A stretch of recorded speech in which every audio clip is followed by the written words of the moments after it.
This is my review of the Monoprice MP80s. These are, like I said, as shown in the unboxing, are suspiciously the same type of size as the Semcar CNT ones. Maybe they're made by the same people, or who knows, but yeah, obviously the Monoprice branding, but we'll get to those. So when you get in the packaging, you get this decent pouch, that's what we call it. I don't know if you're actually going to use that. I prefer something like, traditional case, but yeah, you get that. Silicone tips, small, medium, large. The nozzles, which is the unique thing about this. I think if this didn't have any nozzles, it was just one tuning, I'd say this is kind of just average, nothing special. Yeah, you get foam tips, which are quite fast expanding, and you get the double, I'm not sure the proper name of these. I've tried these before, I don't like them, but yeah, comes with just one pair of those. Get to the cable. It has some good and bad things about it. MMCX, which is I'm not keen on. There should have been a 2-pin, but this design around the ear works fine in my opinion. The worst part is actually the rest of the cable. It's a bit rubbery. Chin slider does nothing. Strain leaves good. Nothing special. I thought they should have had a better cable. That's it. But yeah, the actual bit around your ears is fine.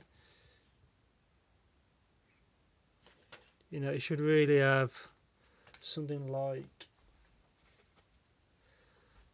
I'd say if it came with something like one of these. This is a Yin cable, one of their 8 cores. These are really quite cheap for us to buy, around £6, £7, £8 give or take. Imagine something like that should have come, obviously from Monoprice, but a lot of those in bulk. I think that's what it should have came with.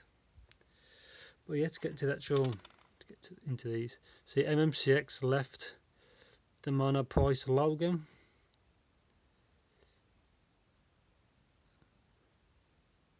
Feels,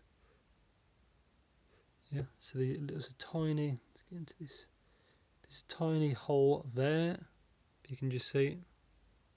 Nothing on the back, and that's it. So yeah, the unique thing with these is the nozzles. These are the gunmetal ones I fitted, which is my preference, so I'll show you what it's like inside. So the driver setup is one dynamic and one balanced armature, and its intended design is the dynamic does the lows and the armature does the mids and the highs. So there you go, you can see it. But this is a different kind of armature. Normally it's kind of like a cylindrical type of shape and the exit is at the end, but this is one of those where it's actually on the side. It's like the one in the Urban Fun hybrids, for anybody's got those. It's the same kind of armature design where it comes at the side, as you can see. So I guess the dynamic is further in. See, just about to see it.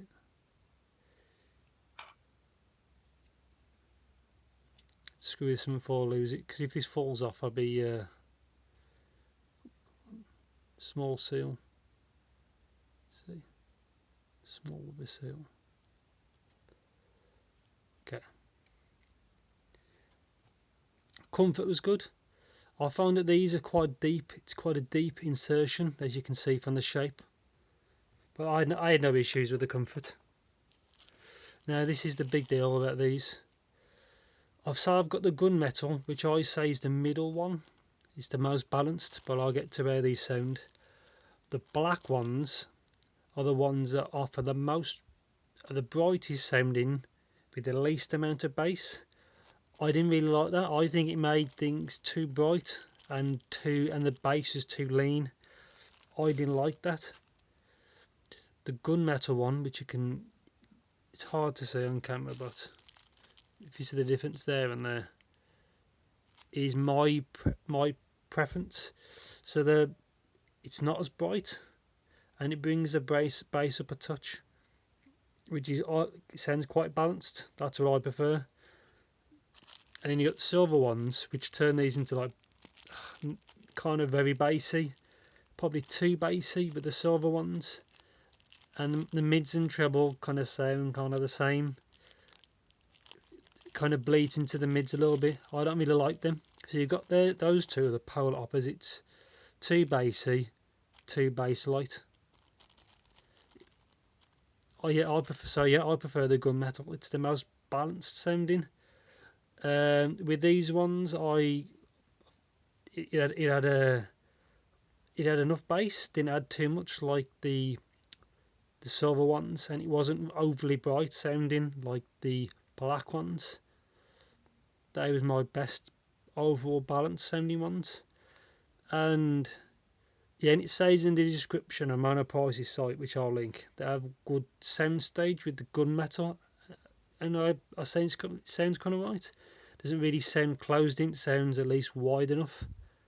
So if anybody's got these or wants to get these, I'd go straight to the gunmetal filter or nozzle and then see what you think from there.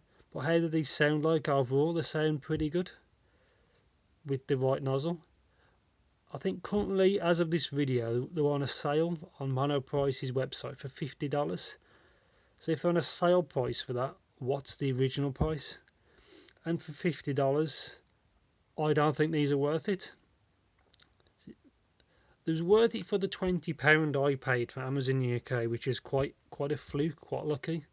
Because the sound pretty good for 20. Plus you've got the customizable nozzles, so it makes it a bit more unique, a bit more special. But for $50, to see what competition's out there, I don't think they're worth that. If you can get them for less than that, then yeah, they're a good enough buy. But for say like for 50, I don't think they're worth it. But yeah, isolation I thought was okay. I don't think it was anything special because it's vented and just this design. Sensitivity, they took a little bit more than I was expecting to push, maybe because it's a hybrid design, but it wasn't too difficult to push at all. And the imaging I thought was okay, but yeah, they got good details. Whatever nozzle you pick, the actual micro details are pretty good. I wouldn't say it's veiled or nothing like that. They sound, I think they sound okay. They're not nothing special. But the only thing that's special is that if these didn't have tuner nozzles, I don't think I wouldn't buy them at all. And yeah, I think that's it really. They're not bad. If you can get them at a really good price, go for them. You'll probably like them. But anything expensive, I don't think I'd choose them. Because they've got the blonde O3s, and but even my blonde Cardinals, which you can't get anymore, I think they'd probably maybe better. But they've got their own problems with fitment and issues like that. But these fit pretty good. So yeah, quite a small shape. Yeah, so anything else you want to know, just let's say as usual, let me know in the comments. Yeah, build quality seems good. Yeah, if you get them for a really good price, go for anything like its current price for 50. I don't know, I don't really recommend them for 50, but I think that's my opinion. But yeah, thanks for watching, and yeah, I'll see you soon in another video.